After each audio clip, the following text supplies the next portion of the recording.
오늘 처음 오신 분 있어서 제 소개를 간단히 하겠습니다. 저는 라이트하우스 신촌 소망하는 교회를 담임하고 있는 정유은 목사입니다. 반갑습니다. 박수 처음 받아보는 것 같은데요. 감사합니다. 원래 찬양 인도를 우리 보경이가 하는데요, 다시 한번 느꼈습니다. 찬양 인도자가 있어야 하는구나. 예배 시작부터 체력을 절반을 깎아먹고 설교를 시작한 느낌이어서 다시 한번 찬양 인도자에게 감사의 말을 전달해야겠다라는 생각을 찬양을 하면서 했습니다. 하지만 힘내서 제가 하나님 말씀 전달하도록 하겠습니다. 여러분, 카이스트 정재승 교수님 아세요? 아마 TV를 보다가 한 번씩 그분의 그런 출연 예능을 보셨을 거예요. 카이스트 정재승 교수님이요, 사랑에 빠진 사람을 MRI를 찍어서 뇌를 한번 관찰해 봤대요. 어떤 결과가 나타났을까요? 사랑에 빠진 사람의 뇌를 MRI로 찍었습니다. 어떤 결과가 나타났을까요? 궁금하지 않으세요? 연애한 지 6개월 된 커플을 섭외했대요. 그래서 각자에게, 여자친구에게는 남자친구의 멋진 사진을 보여주고, 남자친구에게는 여자친구의 멋진 사진을 보여주면서 MRI를 찍었다는 거예요. 관찰 결과 뇌의 군데 영역이 활성화됐다는 거예요. 놀랍게도 뇌가 막 활발하게 작용하고 있다는 거예요. 근데 여러분, 더 재밌는 사실이 뭔지 아세요? 이 정재승 교수님이요, 한 번 더 질문했답니다. 당신이 어떤 선호하는, 좋아하는 연예인이 있으세요? 또 그 사진을 이렇게 주면서 MRI를 한 번 더 찍었다는 거예요. 놀랍게도 남자친구와 여자친구의 사진을 볼 때보다 더 강렬한 뇌 활성화가 일어나서 한 커플이 갈라질 뻔했다는 이야기를 예능에 나와서 하시더라고요. 더 강렬하고 풍성하게 뇌의 그 활성화가 일어나는 것이 MRI에서 관찰됐다는 거죠. 저 이런 생각했어요. 그 얘기를 들으면서 뇌가, 제가 뭐 뇌 과학자는 아니지만, 뇌가 내 존재를, 내가 나를 활성화시킬 수 있는 대상을 찾는구나. 그게 남자일 수도 있고 여자일 수도 있고, 뭐 취미 생활일 수도 있고, 내 존재를 활성화시킬 수 있는 무언가를 찾기 위해서 우리의 뇌가 끊임없이 이렇게 뭔가를 찾는구나, 이런 생각이 들었습니다. 여러분, 사랑에 빠져본 경험이 다 있으시죠? 지금 사랑하고 계시는 분들도 있고, 사랑하시죠? 저도 사랑하고 있습니다. 결혼 11년 차이지만 여전히 사랑하시죠? 당황하시면 안 돼요. 여러분, 사랑에 빠지면 안 하던 짓을 합니다. 성원아, 너도 안 하던 거 하지? 그치? 동의해줬어요. 여러분, 사랑에 빠지잖아요? 안 하던 짓을 합니다. 평소에 집에서 무표정하게 영혼이 없는 아이가 갑자기 핸드폰을 여기 있죠. 핸드폰을 보면서 피식피식 웃습니다. 무슨 얘기가 오가는지 모르겠지만은 핸드폰을 보면서 아이가 소망을 발견합니다. 여러분, 씻으라고 해도 더럽게 씻지 않는 아들들이 있죠? 연애를 시작하잖아요. 씻기 시작합니다. 머리를 감기 시작하고요. 몸에 냄새에 민감해지기 시작합니다. 안 바르던 비비크림을 바릅니다. 또 우리 자녀들 조금만 뭐 하면 엄마 귀찮아, 시키지 마, 나 힘들어, 짜증나, 막 이런 친구들이요, 연애하고 막 저녁 11시에 들어옵니다. 화난 얼굴로 집으로 돌아오는, 여러분, 그런 모습을 여러분 보셨을 거예요. 우리도 그런 경험이 있잖아요. 사랑에 빠지면 뇌가 활성화되면서 내게 없는 영역이 조금씩 개발되는 겁니다. 부지런함도 개발되고, 청결도 개발되고, 또 언어도 개발됩니다. 남자들은요, 여자를 만나면 언어가 바뀌기 시작해요. 저도 결혼하고 나서 제 언어가 많이 바뀌었습니다. 직관적인 언어 별로 중요하지 않습니다. 우회적인 언어를 사용해야 됩니다. 부드럽게 이야기해야 됩니다. 언어보다 중요한 건 제 감정이 어떻게 전달을 되느냐가 중요합니다. 그래서 감성의 언어가 개발되기 시작했던 것 같아요. 오늘은요, 사랑에 빠진 야곱에 대해서 이야기해 보려고 해요. 사랑에 빠진 야곱에 대해서, 사랑에 빠진 야곱을 통해서 우리 자신을 들여다보는 시간 됐으면 좋겠습니다. 특히 여기 부부도 계시고 연애하는 분도 계신데요, 또 하고 싶어서 연애 이렇게 대상을 찾고 있는 분들도 있잖아요. 찾고 있죠? 네, 그래도 네라고 얘기해 주셔서 감사합니다. 아니요라고 할 것 같았는데 무표정으로 이렇게 바라보길래 아니요라고 할 줄 알았는데 찾고 있다고 해주셔서 감사합니다. 네, 오늘은요 사랑에 대해서 좀 얘기해 보려고 해요. 야곱의 연애를 보면서 사랑에 대해서 좀 이야기해 보고자 합니다. 오늘은요 사랑에 빠진 이들에게 주신 하나님의 메시지입니다. 오늘 본문의 직접 말씀들을 보면요, 야곱은 도망치고 있습니다. 형 에서가 받아야 될 축복을 가로챈 대가는요 너무나도 참혹했어요. 가족을 떠나야 했습니다. 야곱은 모든 것을 잃어버렸습니다. 이제는 한 번도 가보지 않은 그 길을 외롭게 홀로 걸어가야만 했습니다. 그런데요, 지난주 말씀을 기억하실 텐데요, 베델이라고 하는 지역에서 야곱은 하나님을 인격적으로 만납니다. 이전까지 하나님에 대해서 익히 들어서 잘 알고 있었지만 그날 밤 야곱은 하나님을 인격적으로 만납니다. 야곱은 중대한 사실 한 가지를 깨달아요. 내가 모든 것을 다 잃어버렸지만 하나님은 잃어버리지 않았구나. 내가 모든 것을 잃어버렸지만 여전히 하나님은 나와 함께 하시는구나. 이 중대한 사실을 그날 밤 깨달았던 겁니다. 야곱에게 회심이 일어난 거예요. 여러분, 야곱의 회심은요, 첫 번째 하나님의 관점으로 볼 필요가 있죠. 하나님의 관점에서 하나님의 예정과 선택이 야곱의 인생에 선명하게 들어간다는 사건이었습니다. 우리 자녀들 보면은 진짜 하나님이 얘를 예정하신 게 맞을까? 얘를 선택하신 게 맞을까 싶을 때가 있는데요, 근데 결국 야곱의 인생에 찾아오셨던 것처럼 하나님은요 결정적인 그때에 하나님의 예정과 선택을 야곱의 인생에, 우리 자녀들의 인생에 드러내실 겁니다. 야곱의 관점에서 보면요 터닝 포인트예요. 회심이라는 것은 단지 종교적 의미가 아니에요. 삶의 방향이 바뀌었다는 겁니다. 삶의 방향이 어디로 바뀌어요? 하나님을 향해 완전히 돌아서는 사건이에요. 터닝 포인트의 사건이었죠. 창세기 28장 15절 말씀을 보면 이런 말씀이 있었습니다.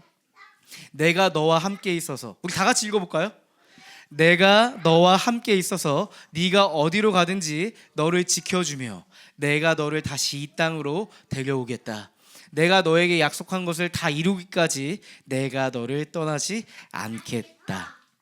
아멘. 하나님이 영원히 함께 하겠다고 말씀하셨어요, 야곱에게. 이 야곱의 인생에 가장 소망이 되는 말씀이었습니다. 이 소망의 메시지가 야곱을 살아갈 수 있도록 했습니다. 절망 가운데 소망할 수 있는 이유가 됐습니다. 이제 이 소망의 메시지 들고요, 외삼촌이 있는 하란이라고 하는 땅을 가는 겁니다. 그런데 여기서 야곱은 한 여자를 처음 만납니다. 창세기 29장 10절, 11절, 12절 말씀이에요. 야곱이 외삼촌 라반의 딸 라헬과 그가 치는 외삼촌의 양떼를 보고 아귀에서 돌을 굴려내어 외삼촌의 양떼에게 물을 먹였다. 그러고 나서 야곱은 라헬에게 입을 맞추고 기쁜 나머지 큰 소리로 울면서 라헬의 아버지가 자기의 외삼촌이라는 것과 자기가 리브가의 아들이라는 것을 라헬에게 말하였다. 야곱이 한 여자를 만났습니다. 라헬이라고 하는 여자였습니다. 근데 이 야곱의 반응을 보시면요, 그 여자에게 입을 맞추고 큰 소리로 울었다고 합니다. 근데 여러분, 입을 맞췄다는 걸 보고 너무 스킨십이 처음 만남에 과한 거 아닌가 생각할 수 있는데 고대 근동에 그런 인사가 있었다고 해요. 근데 우리가 인상적으로 봐야 될 것은 큰 소리로 울었다는 지점입니다. 큰 소리로 울었다. 여러분, 야곱 성향 아시죠? 여러분, 야곱을 MBTI를 시키면 T가 나올까요? F가 나올까요? F? 전 T라고 생각하거든요. 야곱은 일단 자신의 그 속내를 감추어요, 드러내요? 감추죠. 그리고 내가 원하는 바를 이루죠. 그렇죠? 그렇죠? 내 감정보다 중요한 건 내가 원하는 바를 이루는 겁니다. 내가 전략을 세우고 내가 원하는 바를 이루는 게 중요했습니다. 몇 가지 사건을 보시면 아시잖아요. 떡과 팥죽 한 그릇으로 장자권을 빼앗습니다. F였으면은 내가 어떻게 형의 장자권을 빼앗아, 저렇게 형이 배고파하면 그냥 줘야지 이렇게 생각해야 되잖아요. 근데 내가 장자권 필요하니까 형이 불쌍한 게 어딨어, 지금이 기회지 하면서 이제 장자권 빼앗아 오는 거죠. 또 야곱은 에서인 척 아버지에게 가서 아버지를 속이고 축복을 받습니다. 하나님도 속이고, 그렇죠? 완전 티예요. 내가 원하면 내 감정을 다 숨겨버리고 내가 원하는 바를 이루는 사람입니다. 그런데 지금 여러분 야곱의 모습을 한번 보실래요? 우리가 알던 야곱이 아닙니다. 야곱은 뭔가 달라졌습니다. 무사히 하란에 도착한 안도감이었을까요? 아니면 처음 본 여자에게 마음이 활짝 열려서 내 감정을 보여준 걸까요? 2번이에요. 제가 상담사로서 야곱에게 이런 질문을 던지고 싶었습니다. 야곱이 지금 이 자리에 있다면 제가 상담사로서 이런 질문을 드러내고 싶었어요. 말하고 싶었어요. 야곱님, 당신은 당신의 감정을 잘 드러내지 않고 숨기시는 경향이 있잖아요. 그런데 라헬 앞에서는 달랐네요. 혹시 라헬에게서 엄마 리브가에게서 느끼던 그 친밀감을 느끼셨나요? 이렇게 질문했을 것 같아요. 그런 얘기 들어보셨죠? 우리가 여자를 만날 때 엄마 같은 여자를 만난대요. 엄마의 향기를 느낄 수 있고 엄마의 분위기를 느낄 수 있는 그런 여성을 고른다는 거예요. 야곱에게 라헬이 운명적으로 느껴졌던 것 같습니다. 홀로 남은 인생의 현실에서 함께하고 싶은 사람이 생긴 겁니다. 바로 라헬, fall in love 일어난 겁니다. 성경은요, 지금부터 본격적으로 사랑에 빠진 야곱의 이야기를 시작합니다. 16, 17절 말씀이에요. 라반에게는 두 딸이 있었다. 맏딸의 이름은 레아이고 둘째 딸의 이름은 라헬이다. 레아는 눈매가 부드럽고 라헬은 몸매가 아름답고 용모도 예뻤다. 이게 써 있습니다. 야곱은 두 여자를 만나죠. 라헬과 레아입니다. 레아라고 하는 여자에 대해서 표현할 때 이 여자는 눈매가 부드러웠다 이렇게 얘기합니다. 응? 여기 눈매가 부드러웠다 이렇게 얘기합니다. 이 레아의 눈매를 묘사하는 단어는요, 라코트라고 하는 히브리어입니다. 부드럽다, 연하다, 섬세하다라는 의미를 가지고 있어요. 이 단어만 보면 굉장히 아름답고 여성성을 가진 단어잖아요. 그런데요, 그 당시에는 이 부드러움이 여성의 매력으로 느끼지 못하는 단어였대요. 고대 근동에서 매력적인 여성은요, 눈이 좀 부리부리한 여성입니다. 선이 좀 진한 여성이었다고 해요. 그러니까 그에 반해 레아는 좀 이렇게 뭐라고 할까, 두부상이었던 겁니다. 뭔가 강렬한 선명한 이목구비를 가진 여성이 아니었던 겁니다. 레아는 야곱이 원하던 눈이 아니었던 거예요. 강렬함이 없는 눈, 너무 평범해 보이는 눈이었습니다. 야곱의 눈에 보기에 너무 평범한 여자였던 거예요. 그런데 라헬을 어떻게 봤는지 보세요. 라헬은요, 몸매가 아름답고 용모도 예뻤다. 전체적인 분위기 이런 느낌이지. 예파트 토아르, 예파트 마르에, 아름다운 몸매, 아름다운 얼굴, 이런 뜻을 가지고 있어요. 그러니까 한눈에 봐도 몸매가 끝내주고 얼굴도 너무 예쁜 여자가 라헬이었던 겁니다.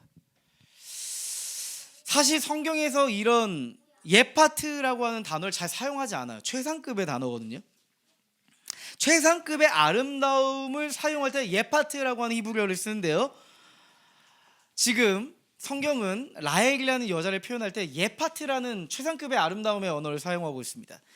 조금 이따가 볼 요셉의 아름다움을 표현할 때 예파트라고 하는 이 단어가 쓰입니다. 똑같은 표현이 쓰입니다. 그러니까 라헬은요, 몸매면 몸매, 얼굴이면 얼굴, 아우라면 아우라, 모든 게 매력적인, 누가 봐도 너무 아름다운 여자예요.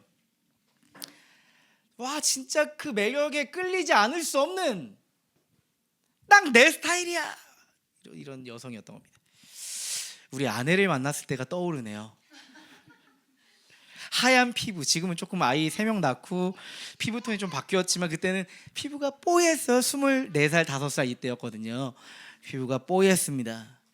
눈빛은 반짝였습니다. 지금은 수면을 잠을 자지 못해서 눈빛이 조금 희미해졌는데 그때 눈이 반짝반짝했습니다. 또 우리 이름이 기쁨이거든요. 또 우리 아내의 그 매력이 뭔지 아세요? 사람을 홀리는 미소가 있어요. 이렇게 한번 웃어주면은 이렇게 샥 넘어가는 게 있거든요. 또 우리 아내가, 제가 반한 포인트가 있었는데, 제가 말하면 엄청 웃어주는 거예요. 리액션이 기가 막힙니다. 우리 여성분들이 남성을 꼬시려면 일단 리액션이 좋아야 됩니다. 그러면 남자들이 착각을 해요. 이 여자가 날 좋아하는구나, 이렇게 생각하거든요. 제가 그런 착각에 빠졌습니다. 리액션이 너무 좋아서 내가 무슨 말만 해도 다 빵빵 터지는 거예요. 사람들은 절 재미없다고 하는데 이 여자만은 날 재밌어 해주는구나, 이런 생각을 했어요. 또 제 아내의 아름다움 중에 하나는 선한 아우라가 있다는 거예요. 뭔가 이렇게 사람이 선해 보이는 거 있죠. 예파트 토아르, 예파트 마르에, 네, 였습니다. 저에게는 우리 아내가 예파트 토아르, 예파트 마르에였습니다. 네. 야곱은 라헬에게 완전히 사랑에 빠져버렸습니다. 근데 이 내용이 성경에 써 있어요. 18절 보세요. 야곱은 라헬을 더 사랑하였다, 이렇게 써 있어요. 여러분, 여기서 말하는 이 사랑이라는 단어가요, 히브리어 아하브라고 하는 단어인데요, 여러분, 이 사랑이라는 표현이 조금 독특해요. 왠지 아세요? 우리가 남녀가 사랑했을 때 그 사랑을 하나님의 사랑과 빗대어서 똑같은 단어를 사용했습니다. 하나님이 이스라엘을 사랑하신다고 말할 때 쓰이는 단어가 바로 이 아하브라고 하는 히브리어거든요. 근데 야곱이 라헬을 사랑할 때 하나님의 사랑의 언어인 아하브라고 하는 히브리어를 사용해요. 인상적인 포인트예요. 여러분, 그냥 호감 정도의 사랑이 아닙니다. 야곱의 사랑이 하나님의 사랑에 버금갈 정도의 사랑이었다고 묘사하고 있습니다. 야곱의 사랑이 얼마나 컸는지 알 수 있죠? 그렇죠? 야곱은 그래서 결심합니다. 18절 말씀 보시면요, 야곱은 라헬을 더 사랑하였다. 그래서 그는 제가 7년 동안 외삼촌을 위해서 일해드릴 테니까 그때 가서 외삼촌의 작은 딸 라헬과 결혼하게 해주십시오 하고 말하였다 합니다. 제가 제 사랑 라헬을 위해서 7년 동안 일할게요. 그녀랑 결혼할 수 있다면, 그녀와 제가 평생 함께 할 수 있다면 제가 그녀를 위해서 7년 동안 일할 수 있어요. 그녀를 위해 희생하고 헌신하겠다고 하는 야곱입니다. 여러분, 하나님을 인격적으로 만나기 전에 야곱을 떠올려 보시죠. 다시 한번 회심하기 이전에 야곱을 한번 떠올려 보시죠. 야곱은 본래 자기 이익이 우선이었던 사람이었습니다. 야곱에게 사랑은요, 받는 거였습니다. 야곱에게 사랑은 자기 중심적인 사랑이었습니다. 내가 뭔가 얻을 게 있으면 사랑을 하지만 내가 얻을 게 없으면 사랑하지 않았습니다. 또한 나는 사람들에게 받는 사랑에 익숙했습니다. 리브가에게 받는, 엄마 리브가에게 받는 사랑, 아빠 이삭에게 축복을 받는 사랑이었습니다. 그런데 의아하죠. 야곱이 처음으로 다른 사랑을 시작합니다. 야곱이 라헬을 위해 7년을 드리겠다고 합니다. 내가 라헬을 위해 7년을 일하겠다고 얘기합니다. 항상 손해보지 않고 내가 원하는 것을 취했고 쟁취했던 야곱이 처음으로 자기 입으로 대가를 지불하겠다고 이야기합니다. 자신이 사랑하는 사람을 위해서 야곱 생애 처음 있는 사랑을 시작한 거예요. 한 번도 해보지 않은 사랑을 라헬을 만나서 하기 시작한 겁니다. 20절 말씀 보면 이렇게 써있죠. 야곱은 라헬을 아내로 맞으려고 7년 동안이나 일을 하였지만 너무 로맨틱한 표현이죠. 7년이라는 세월을 마치 며칠같이 느꼈다. 이게 써 있어요. 7년이 7일 같았대요. 며칠 같았대요. 7년이면 긴 시간이잖아요. 그죠? 초등학교 6학년부터 20살 때까지 긴 시간이거든요. 근데 이 시간이 라헬을 위해 일하는 시간이 며칠 같았대요. 뭐 이런 약간 노랫말 같지 않아요? 널 사랑해서 7년이 며칠 같았어. 약간 이런 시적인 표현. 노랫말 같아요. 여러분 이게 사랑입니다. 여러분 연애하시는 분 계시죠? 부부 생활하고 계신 분 계시죠? 널 사랑해서 7년이 며칠 같았어. 이 표현 마음에 와닿으세요? 그렇죠? 제 아내와 연애할 때 항상 그 연세대 그 기숙사로 가는 길 산을 넘어야 했습니다. 저 산 타는 거 진짜 싫어하거든요. 근데요, 아내를 데려다 줄 때는 그 시간이 너무 짧게 느껴지는 거예요. 아내한테 처음 진지하게 연애하자고 제가 제안했을 때 그 여기 이제 그 연대 정문에서 이제 가는 겁니다. 기숙사를 향해서. 연세대 다녀보셨던 분은 아실 거예요. 겁나 멀거든요. 제가 마음을 먹었어요. 이 길을 걸으면서 내가 사랑을 고백해야겠다. 진지한 만남을 하자고 얘기해야겠다 했어요. 근데 막 심장이 막 두근두근 해서 얘기를 못 하는 거예요. 사랑을 고백을 못 하는 거예요. 어쩜 그 언덕들을 이렇게 쉽게 넘어가는지, 시간이 계속 흘러가는지 벌써 기숙사 앞에 이렇게 와 있는 거예요. 제가 만나자고 본격적인 만남을 하자고 제안을 못한 상태에서. 그래서 일단 벤치에 앉아보라고 앉혔죠. 그럼 바로 얘기를 해야 되잖아요. 용기가 안 나는 거예요. 벤치에 앉아서 먼 산만 쳐다보고 있었습니다. 아마 저 여자는 이 남자가 뭔가 얘기를 할 것 같은데 왜 얘기를 안 하고 있을까? 뭔가 심장이 두근거렸죠? 아니었나 봐요. 네. 그때가 떠오르거든요. 여러분 우리가 사랑하면요, 그 사랑의 시간, 그 연애의 시간이 굉장히 짧게 지나가요. 순식간에 지나가요.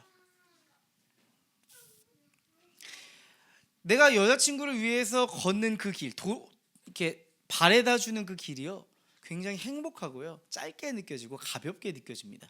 이게 무겁게 느껴지기 시작하면요, 이렇게 얘기하겠죠. 우리 중간에서 헤어지자. 어제 내가 데려다 줬잖아. 오늘은 스스로 돌아가. 내가 택시비 줄 테니까 차 타고 가. 오빠가 오늘 너무 피곤해. 뭐 이런 얘기 하기 시작하는 겁니다. 여러분 어렵고 힘든 그 순간이 야곱에게 필연적인 과정, 사랑을 얻기 위한 필연적인 과정으로 느껴지는 거예요. 남들은 7년이면 70년 같이 느껴졌을 텐데 야곱은 7년을 며칠처럼 느낍니다. 로맨티스트 야곱입니다. 순전히 누구 때문이에요? 라헬 때문에. 저는 이 장면이 너무 감동적으로 느껴졌습니다. 야곱은 항상 받는 사랑에 익숙했습니다. 엄마 리브가에게 사랑을 받았고 아빠 이삭에게 축복을 받았고 사랑받고 싶어서 형 에서의 장자권까지 빼앗았습니다. 야곱에게 사랑의 형태는 주로 빼앗는 것이었고 받아야 하는 것이었고 주는 것은 아니었습니다. 줄 때는 항상 내가 뭔가 떡과 팥죽을 줄 때는 내게 이익이 있어야지 거래식으로 건네주었습니다. 근데 베델에서 야곱이 하나님을 만나고 나서 야곱은 달라졌습니다. 왜요? 야곱은 그 하나님을 만나는 순간에서 조건 없이 주시는 하나님의 사랑을 경험했기 때문입니다. 나는 하나님을 위해 아무것도 하지 않았는데 하나님이 먼저 내 인생에 찾아와 주셔서 사랑을 선물로 주고 가셨어요. 야곱은 그날 밤 하나님의 사랑을 온전하게 경험했습니다. 내가 하나님과 사랑할 수 있는 자격을 갖추지 않았는데 내게 주어진 무조건적인 사랑을 경험했습니다. 그 사랑이 야곱의 존재에 뭔가를 바꿔놨습니다. 여러분 권진아님의 노래 중에 뭔가 잘못됐어 혹시 아세요? 아세요? 뭔가 이 노래 내 목소리를 부르니까 느낌이 안 사는데요. 한번 틀어드릴까요? 네, 이런 노래이거든요. 여러분, 제 설교를 듣다가 이 노래를 들으니까 왠지 야곱의 마음이 이런 것 같다, 이런 생각이 들지 않으세요? 여러분, 베델 이후에 야곱이 딱 그런 상태였거든요. 난 원래 그런 사람이 아닌데 하나님의 사랑을 경험하고 나서 내가 누군가를 위해 희생하고 싶어지고 헌신하고 싶은 생각이 들었습니다. 내가 라헬이라는 여자를 사랑하고 나서 예전 같았으면 이 여자를 어떻게 쟁취할까 생각했었는데 지금은 내가 이 여자를 얻기 위해서 내가 어떻게 헌신할까, 내가 어떻게 희생할까 고민하고 있습니다. 뭔가 잘못됐어, 단단히 설명할 수도 없이 모든 게 달라진 거야. 근데 하나님이 내 이름을 불러준 그 순간, 그동안 야곱이 믿어왔던 모든 게 달라졌습니다. 무너졌습니다. 내가 쟁취해야 살아남을 수 있다고 생각했던 것들이, 내가 얻어야 한다고 믿어왔던 것들이 단단히 잘못됐구나. 이전에 야곱이 무너지기 시작합니다. 여러분, 이런 말 들어보셨어요? 사랑을 받아본 사람이 사랑을 할 수 있다, 이런 말이 있죠? 정말 맞는 것 같아요. 온전한 사랑을 경험해 본 사람이 그 사랑을 토대로 온전한 사랑을 할 수 있습니다. 베델에서 하나님의 사랑을 온전히 경험한 야곱이 이제 사랑을 줄 수 있는 사람이 되었습니다. 과거의 야곱은 내가 그 사랑을 독차지할 거야 하면서 살았거든요. 지금의 야곱은 내 삶을 헌신해서 사랑을 이루어갈 거야 하는 야곱으로 변화되었습니다. 처음으로 자기 이 계산이 아니라 헌신적 사랑으로 누군가를 위해 살고 싶어졌습니다. 여러분, 너무 멋지지 않아요? 이게 복음적 사랑의 방향성입니다. 이것이 복음적 사랑의 방향성입니다. 여러분, 예수 믿는 삶이라는 거 떠올려 보세요. 여러분에게 예수를 믿는다는 거, 신앙생활한다는 게 어떻게 느껴지세요? 누군가는요, 하나님을 믿으면 이렇게 될 거라고 생각합니다. 내가 하고 싶은 것을 제한받아 라고 생각합니다. 나는 신앙생활을 하고 나서 무언가 얽매이는 것 같아 라고도 얘기합니다. 교회에서 이래라 저래라 하는 게 너무 많아서 너무 피곤해 라고도 얘기합니다. 그 마음을 이해합니다. 여러분, 복음은 우리의 삶에 깊이 맛보지 않으면 나타날 수 있는 현상이거든요. 하나님의 사랑이 우리의 삶에 피상적으로 와닿을 때 나타날 수밖에 없는 현상이거든요. 제가 지난주 설교했던 것처럼 사랑 없는 연애는 너무 힘듭니다. 하나님과의 인격적인 관계가 없는 신앙생활은 너무 힘듭니다. 모든 게 사랑이 아니라 율법적으로 와닿습니다. 내가 왜 그 여자를 위해서 바래다 줘야 되지? 내가 왜 그 여자를 위해서 돈을 써야 하지? 내가 왜 그 여자를 위해서 내 소중한 시간을 써야 하지? 라고 하는 현타가 옵니다. 근데 진짜 사랑이 시작되면요, 사랑하는 하나님을 위해서 내가 기꺼이 하나님을 위해서 뭔가 하고 싶어집니다. 헌신하고 싶어집니다. 예배가 드리고 싶습니다. 하나님을 위해서 내가 있는 그 직업의 현장에서 하나님의 나라를 세워가고 싶습니다. 복음을 맛보고 나서 우리는 달라집니다. 하나님의 그 온전한 사랑을 경험할 때 우리는 진짜 하나님을 사랑해서 무언가 하고 싶어집니다. 여러분, 진짜 복음의 방향으로 살아가는 사람은 명확히 다릅니다. 온 우주의 하나님이 지극히 작은 세상의 일부인 나를 사랑한다는 사실에 우리는 경탄하기 시작합니다. 감탄하기 시작합니다. 그 경탄이 내 삶에 흘러나와서 나도 이제는 그 경탄의 사랑을 하고 싶어집니다. 내가 하나님께 사랑받았기 때문에 나도 이제 사랑하며 살고 싶다는 그런 열망이 듭니다. 여러분, 기독교의 사랑은요, 뭐뭐 해야 한다는 의무가 아닙니다. 하나님으로부터 온전히 그 받은 사람이 사랑하고 싶어 하는 그 열망이 생기는 거예요. 하나님의 그 온전한 사랑을 경험한 사람만이 그 사랑을 갈망하며 사랑을 하고 싶어지는 겁니다. 예수님은 그 말씀을 딱 하시거든요. 요한복음 13장 34절의 말씀입니다. 이제 나는 너희에게 새 계명을 준다.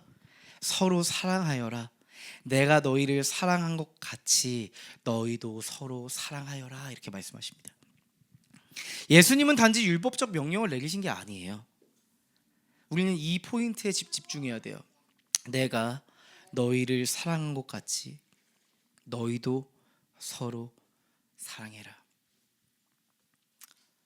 사랑의 방식에 대해서 말씀해 주시잖아요. 사랑의 모델에 대해서 제시해 주시잖아요.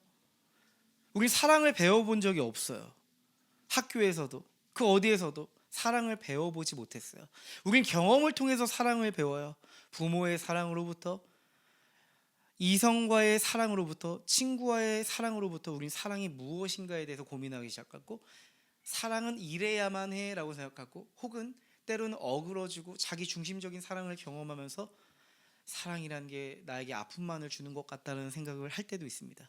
하지만 예수님께서 우리에게 보여주신 사랑은요, 완전한 사랑입니다. 완전한 사랑의 모범입니다. 여러분에게 질문 드리고 싶네요. 여러분은 어떤 사랑의 방향을 가지고 살아가고 계신가요? 여러분은 어떠한 사랑의 방향을 가지고 살아가고 계신가요? 여러분의 부부 관계 속에서, 연애하는 관계 속에서, 부모 자녀 관계 속에서, 가족 간의 관계 속에서 여러분은 어떤 사랑의 방향을 가지고 살아가고 계신가요? 성경은 우리에게 질문하고 있습니다. 그저 사랑받고 싶어서, 내가 무언가 얻기 위해서 사랑하고 계신가요? 그저 외로워서 사랑하고 계신가요? 아니면 사랑할 힘을 주시는 하나님으로부터 그 사랑을 배워서 누군가를 향해, 우리 가족을 위해, 내가 사랑하는 이를 위해서 희생하고 헌신하기 위해서 사랑하고 계신가요? 자녀를 키우다 보면요, 우리 온유, 시온이, 아름이도 말을 더럽게 안 들을 때가 있습니다. 저기 뒤에 보이는 포토존을 만들 때도요, 난리가 납니다. 저 풍선을 막 던지고 내가 만들 거야 하면서 막 소리를 지르고 모든 시련을 뚫고 만들어낸 겁니다. 때로는요, 내가 낳은 아들, 딸이지만 사랑스럽지 않을 때가 있어요. 그죠? 내가 낳은 자녀들도요, 사랑스럽지 않을 때가 있어요. 사랑스럽지만, 대부분 사랑스러운데 진상을 부릴 때가 꼭 있거든요. 그러면요, 진짜 이 새끼 진짜 사랑스럽지가 않아, 이런 생각이 들어요. 저도 그렇더라고요. 때로는 진짜 아빠 엄마가 밤낮으로 일하고 대학원에 진학해서 공부를 하고 목회를 하고 별의별 걸 다 하는데 우리 자녀들은 그 마음을 알아주는지 모르는지 섭섭한 마음, 서운한 마음이 들 때도 있습니다. 그런데요, 부모의 사랑의 특징이 한 가지 있습니다. 그렇다고 해서 결코 자녀들 버리지 않습니다. 그렇다고 해서 자녀들 버리는 부모가 없어요. 부모의 사랑은 포기치 않는 사랑입니다. 부모의 사랑은 완전한 사랑이진 않아요. 부모도 부족합니다. 그 연약한 사랑을 가지고 있어요. 하지만 부모는 결코 그 사랑을 포기하지 않습니다. 우리를 향한 아버지의 하나님의 사랑처럼 말이죠. 우리가 사랑스럽지 않을지라도 우리를 포기치 않는 사랑, 그것을 바라보면서 저는 자녀를 키워갑니다. 여러분 요즘 무엇에 빠져 계세요? 여러분 요즘 무엇에 빠져 계세요? 제가 서두에서 정재승 교수님에 대한 얘기를 했잖아요. 사랑에 빠지면 뇌가 활성화된다. 사랑에 빠지면 뇌가 활성화된다. 저는요, 오늘 말씀과 그 정재승 교수님의 이야기를 이렇게 딱 뭔가 매칭해 보게 되더라고요. 우리가 무엇에 빠져 있느냐에 따라서 우리 안에서 활성화되는 게 달라집니다. 여러분, 돈에 빠져 있는 사람은요, 계속 손익 계산이 활성화됩니다. 모든 관계가 나에게 돈을 가져다 줄 수 있는가, 아니면 나에게 손해인 관계인가로 따져보게 됩니다. 여러분, 사람의 인정에 빠져 있는 사람은요, 불안이 활성화되어 있습니다. 늘 남의 시선을 고려하기 때문입니다. 성공에 빠져 있는 사람들, 성공해야 한다는 이 관념에 빠진 사람은요, 비교가 활성화됩니다. 옆에 있는 사람들이 다 경쟁자로 보입니다. 내가 이겨내야 될 사람들로 보일 겁니다. 예수님의 사랑에 빠져 있는 사람은 어떨까요? 예수님의 사랑에 빠져 있는 사람은 무엇이 활성화될까요? 오늘 말씀에 전 답이 있다고 생각합니다. 예수님의 사랑에 대한 경탄이 활성화됩니다. 온 우주의 하나님이 나를 사랑한다는 그 사실 때문에 감사의 경탄이 활성화됩니다. 사랑이 활성화됩니다. 헌신이 활성화됩니다. 누군가를 위한 희생이 활성화됩니다. 결코 내가 억지로 하는 헌신이 아닙니다. 예수의 사랑에 경탄하여 흘러나온 사랑입니다. 7년이 며칠처럼 느껴지는 헌신이 됩니다. 다시 질문 드리고 싶네요. 여러분은 무엇에 빠져 계신가요? 여러분의 인생에 무엇에 빠져 있는가가 내 안에 무엇이 활성화되고 있는지를 말해 줄 겁니다. 오늘 설교 제목이 사랑에 빠진 이들에게입니다. 사랑에 빠진 야곱의 이야기를 통해서 우리의 사랑을 되짚어보는 시간을 가졌습니다. 근데 여러분 그거 아세요? 사실 성경은 사랑에 빠진 하나님의 이야기를 담고 있습니다. 창세기부터 요한계시록까지 성경은 사랑에 빠진 하나님의 이야기를 담고 있습니다. 야곱의 이야기는 사실 더 큰 이야기를 손가락으로 가리킵니다. 사랑에 빠진 하나님의 이야기를 말이죠. 야곱은 라헬을 위해서 7년을 헌신했습니다. 그 7년이란 세월을 며칠이나 여길 만큼 라헬을 너무나도 사랑했습니다. 라헬을 너무나도 원했습니다. 여러분 하나님도요 우리를 그렇게 간절히 원하셨대요. 아니 야곱의 사랑과는 비교가 안 될 만큼 우리를 훨씬 더 사랑하시고 우리를 원하셨습니다. 하나님은 우리를 얻기 위해서 모든 것을 동원하셨습니다. 각 시대를 통해서 선지자들을 보내셔서요 내가 너희를 사랑하거든 너희가 내게로 돌아와야 돼 라는 메시지를 일관적으로 하십니다. 그런데 잘 됐어요? 잘 안 됐어요?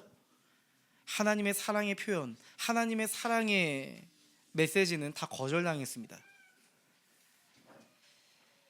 하나님은 마지막으로 자신의 아들 예수 그리스도를 이 땅에 보내십니다.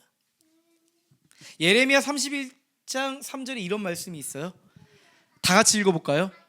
나는 영원한 사랑으로 너를 사랑하였고 한결같은 사랑을 너에게 베푼다. 아멘. 우리를 향한 하나님의 마음입니다. 나는 영원한 사랑으로 너를 사랑하였고 한결같은 사랑을 너에게 베푼다. 우리가 사랑스럽지 않을 때도 때로는 우리가 하나님을 향해 등을 돌렸을지라도 결코 포기되지 않는 영원한 사랑으로 너를 사랑할 거야. 한결같은 사랑으로 내가 너희를 돌이킬 거야. 이렇게 말씀하십니다. 아까 제가 야곱의 사랑에 쓰였던 그 히브리어 아하브를 말씀드렸습니다. 이 아하브는 이 사랑에 쓰였습니다. 이 사랑의 단어가 아하브라고 하는 히브리어예요.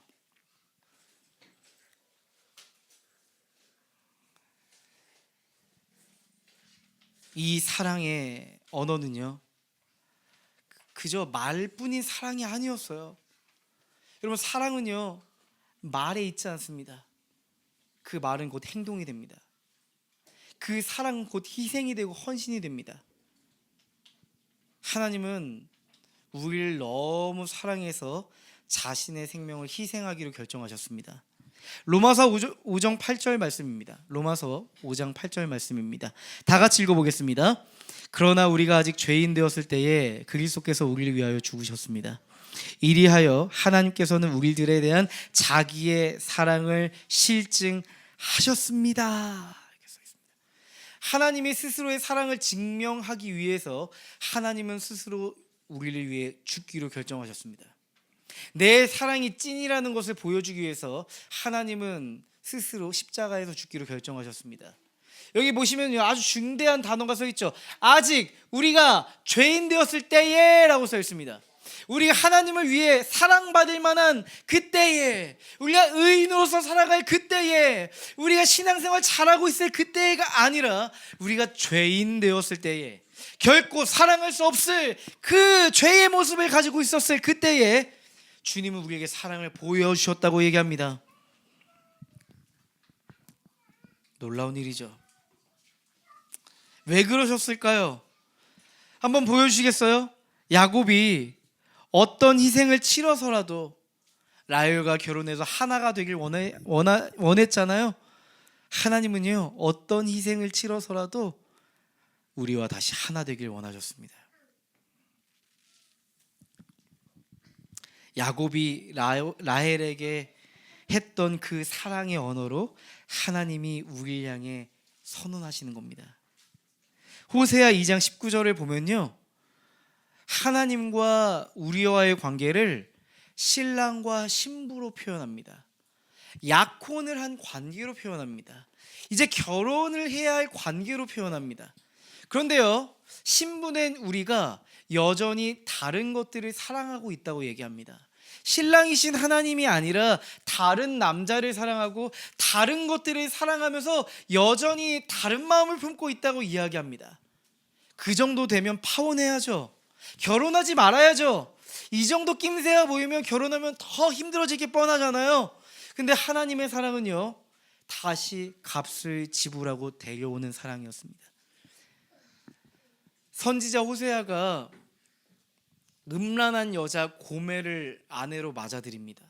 이 여자는요, 호세아보다 다른 남자들 더 사랑해서 때마다 집을 뛰쳐나가서 외도를 하고 불륜을 저질렀습니다.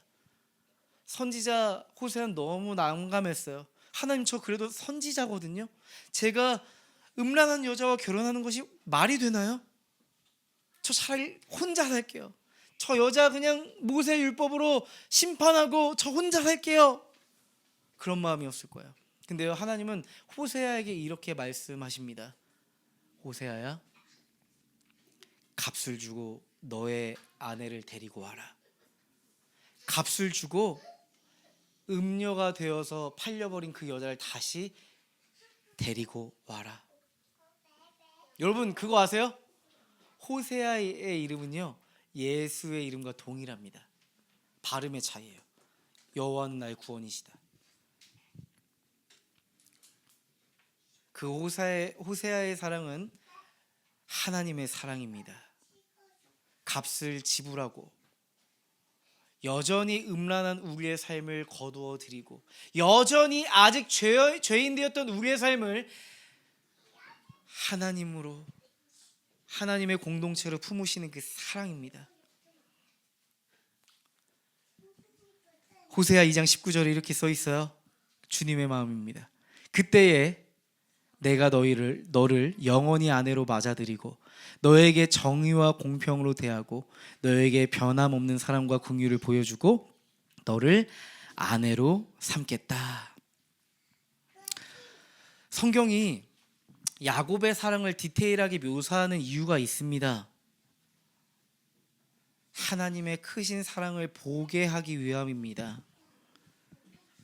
혹시 야곱처럼 누군가를 사랑하는 분 계세요? 사랑 때문에 헌신하다가 지쳐가고 계신 분 계세요? 그게 부부 관계든 연인 관계든 부모 자녀 관계든 말이죠. 사랑 때문에 상처받고 그래도 다시 사랑해야 되는데 잘 안 되는 분 계세요? 내가 사랑받을 자격이 있나? 의심되는 분 계실까요? 이제 내 안에 사랑할 만한 힘이 남아있지 않다, 내 사랑이 바닥난 것 같다 생각이 드는 분 계실까요? 여러분 꼭 기억하세요. 그런 우리의 인생에 하나님께서 사랑으로 찾아오셨습니다. 스바냐 3장 17절 말씀을 마지막으로 읽고 오늘의 말씀을 정리하고자 합니다. 우리 다 함께 읽어보겠습니다.